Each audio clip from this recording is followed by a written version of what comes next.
ஓம் ஸ்ரீ வராகி தாயே போற்றி. என் அன்பு குழந்தையே, உனக்கான நல்லது செய்வதற்காகவும் உனக்கான நல்லதை சொல்வதற்காகவும் பலமுறை உன்னை தேடி வந்துவிட்டேன். ஆனால் நீ ஒவ்வொரு முறையும் என்னை தவறவிட்டு பிறகு தவித்துக் கொண்டுதானே இருக்கிறாய். ஏன் தவற விடுகிறாய்? அப்படி உன் மனதில் என்ன யோசனைகள் என எல்லாமே நான் அறிவேன். சில சமயங்களில் நான் சொல்வதை கேட்டாலும் கூட பாதிதான் கவனிக்கிறாயே தவிர உன் மனமும் எண்ணமும் யோசனைகள் எல்லாமே வேறு விஷயத்தில் தானே இருக்கிறது. அதையும் தாண்டி நான் சொல்வதை கேட்டாலும் அதை பின்பற்றுவதற்காக நீ முயற்சி செய்வதில்லை என்பதுதானே நிதர்சனமான உண்மை. எல்லாம் இருந்துவிட்டு போகட்டும். இப்போது உன் வராகி அம்மா உன் மீது வருத்தத்தோடும் ஆதங்கத்தோடும் சில கோபத்தோடும் கூட வந்திருக்கிறேன். இதற்காக தெரியுமா? நான் சொல்வதையெல்லாம் கேட்டு நடக்கக்கூடிய அன்பான பிள்ளையாக இருக்கும் நீ ஒரு சில சமயங்களில் தெரிந்தே கூட தவறு செய்கிறாய். தெரிந்தே கூட தீய எண்ணங்களையும் யோசிக்கிறாய். இதையெல்லாம் எப்படி ஒரு நல்ல தாயாக என்னால் பொறுத்து கொள்ள முடியும் என நீ நினைக்கிறாய் என் செல்லமே? உனக்குள் இயல்பாக வரும் ஆசைகளை விட மற்றவர்களை பார்த்து அவர்களால் தூண்டப்பட்டு வரும் ஆசைகள்தான் அதிகமாக துன்பத்தை தருகிறது என்பதை இன்னும் ஏன் நீ உணர்ந்து கொள்ள மறுக்கிறாய்? உனக்கென ஒரு ஆசை இருக்கிறது. உனக்கென ஒரு இயல்பான குணமும் இருக்கிறது. உனக்கு என சில எதிர்பார்ப்புகளும் இருக்கிறது. ஆனால் இதையும் தாண்டி மற்றவர்களை பார்த்தும் அவர்களது வாழ்க்கையை பார்த்தும் அதை போல எனக்கு கிடைக்க வேண்டும், அவர்களைப் போல நான் வாழ வேண்டும் என நினைப்பது எந்த விதத்தில் சரியாக இருக்கும், எப்படி முறையாக இருக்கும் என யோசித்துப் பார். மற்றவர் புகழும்படியெல்லாம் நீ வாழ வேண்டும் என நான் சொல்லவில்லை. ஆனால் யாரும் உன்னை பழிக்கும்படியோ யாரும் உன்னை தூற்றி பேசும்படியோ சாபமிடும்படியோ நீ வாழ்ந்து விடாதே என் செல்லமே. ஏனெனில் அப்படி ஒரு நல்லவர் உனக்கு எதிராக உன்னை சாபமிட்டு பேசிவிட்டால் அந்த பாவமானது உன் ஆயுள் வரை உன்னை பின்தொடர்ந்து கஷ்டப்படுத்தும் அல்லவா? அதை எப்படி என்னால் பொறுத்து கொள்ள முடியும்? அதற்காக தான் சொன்னேன், பேரும் புகழும் பெற்று நீ சீரும் சிறப்புமாக வாழவில்லை என்றாலும் பரவாயில்லை, நிம்மதியாக நீ வாழ வேண்டும். யாரும் உனக்கு சாபமிட்டு விடக்கூடாது, யாரும் உன்னை பழிவாங்கவும் கூடாது, யாரும் உனக்கு எந்த கெடுதலும் செய்துவிடவும் கூடாது என நான் கவனமாக உன்னை பாதுகாத்து கொண்டிருக்கிறேன். அப்படி இருக்கும்போது உன் வாழ்க்கையில் நீ அக்கறைப்படாமல் சில விஷயங்களை சரியாக செய்யாமல் அலட்சியமாக நடந்து கொள்கிறாய். வாழ்க்கை என்பது ஒரு கண்ணாடி போலதான். நீ கவனமாக கையாளா விட்டால் அதிலிருந்து நீ மீண்டு வர முடியாத அளவிற்கு அந்த கண்ணாடி நொறுங்கி போய்விடும் என் செல்லமே. எந்த செயலை செய்தாலும் எந்த வார்த்தைகளை பேசினாலும் யாரிடம் போய் எதை சொல்வதாக இருந்தாலும் கொஞ்சம் கவனமாக செய்து கொள்ள கற்றுக்கொள். ஏனெனில் யார் எப்போது எப்படி மாறுவார்கள் என்பது சொல்ல முடியாதது. இந்த கலியுக காலத்தில் எல்லோரும் அவரவர் தேவைகளையும் அவரவர் நன்மைகளையும் தான் பெரிதாக நினைக்கிறார்களே தவிர நம்மால் ஒருவர் நன்றாக இருக்கலாம், நம்மால் ஒருவருக்கு உதவி செய்ய முடியும், நம்மால் ஒரு மனிதரை நன்றாக உயர்த்தி காட்ட வேண்டும் என யாரும் நினைப்பதே கிடையாது.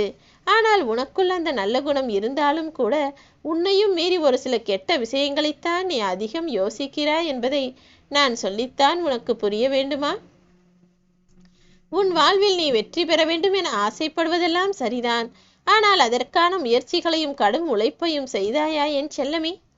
முடியும் என்ற சொல்லில் இருப்பது உனது வெற்றி மட்டும் கிடையாது. உன் வாழ்க்கையின் வரலாறே அங்குதான் இருக்கிறது. இந்த உலகில் படைக்கப்பட்ட எல்லாருக்குமே வரலாற்றின் பக்கங்களில் நான் பேர் எழுதித்தான் வைத்திருக்கிறேன்.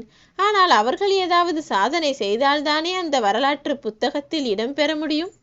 நீயும் அப்படி சாதனை செய்து நான் சொன்னபடி உன் வாழ்க்கையை வாழ்ந்து வெற்றிகரமாக எல்லாவற்றையும் அமைத்து கொள்ள முயற்சி செய்தால் 4 பேர் உன்னை பாராட்டி பேசும்படியும் உனக்கென ஒரு வரலாறை எழுதும்படியும் நான் செய்ய முடியும். இன்று உன்னால் சிரித்தவர்கள் எல்லாம் நாளை உனக்கு ஏதாவது ஒரு கஷ்டம் வந்தால் உனக்காக வந்து அழுவார்களா என யோசித்து பார். சிரிக்க வைக்க எல்லாராலும் முடியும். ஆனால் உனக்கென கஷ்டத்தை ஏற்றுக்கொண்டு உனக்காக வந்து நிற்க வைப்பதென்பது மிகவும் கஷ்டமான காரியம்.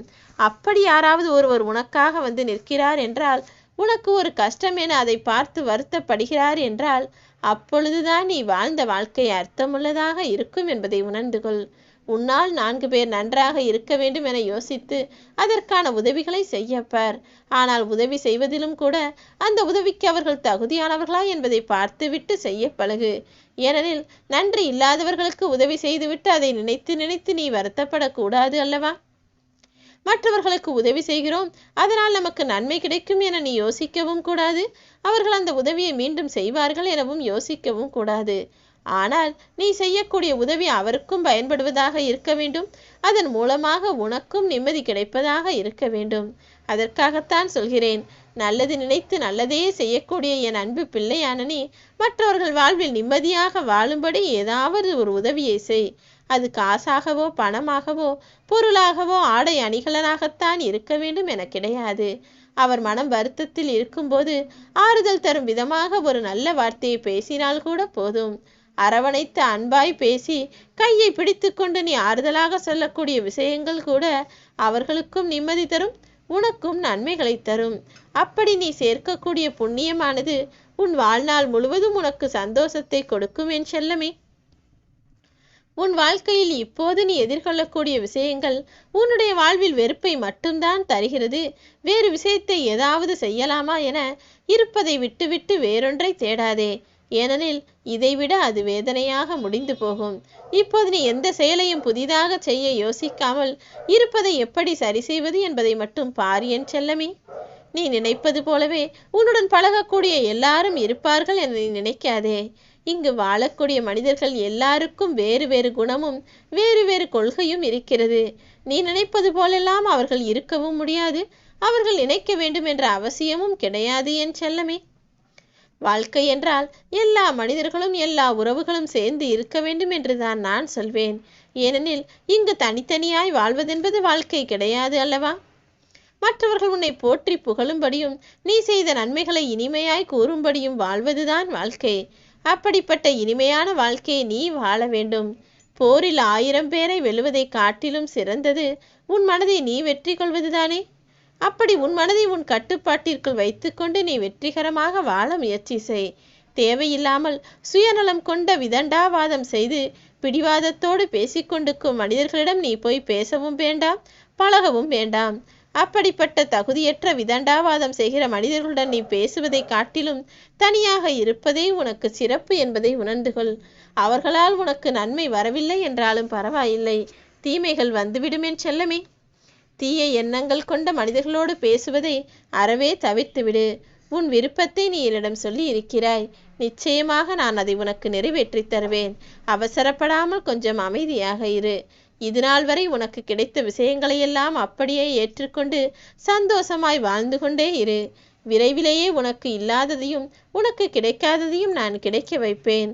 கொஞ்சம் நிதானத்தோடு நீ நடந்து கொண்டால், கோபப்படுகிற அந்த புத்தியை தூக்கி எறிந்து விட்டால், உன் மனதிற்கு உற்சாகத்தை கொடுத்தால் எல்லா விஷயங்களும் இனி நல்லதாக நடக்கும்.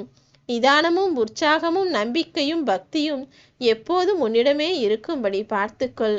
கோபமும் திமிரும் ஆணவமும் தேவையில்லாத போட்டி பொறாமையும் உன்னிடமிருந்து தூரமாக இருக்கும்படி நீ வைத்து கொண்டால் எல்லா சந்தோஷங்களும் தானாக உன்னை தேடி வரும். நீயும் உன் வாழ்வில் நிம்மதியோடு நிரந்தரமான மகிழ்ச்சியோடு உன் வாழ்க்கையை வாழ முடியும். உனக்காக உன் வராகியம்மா நான் துணை இருந்து அத்தனை விஷயத்தையும் சரியாய் நடத்தி முடிப்பேன். ஓம் ஸ்ரீ வராய்தாய்.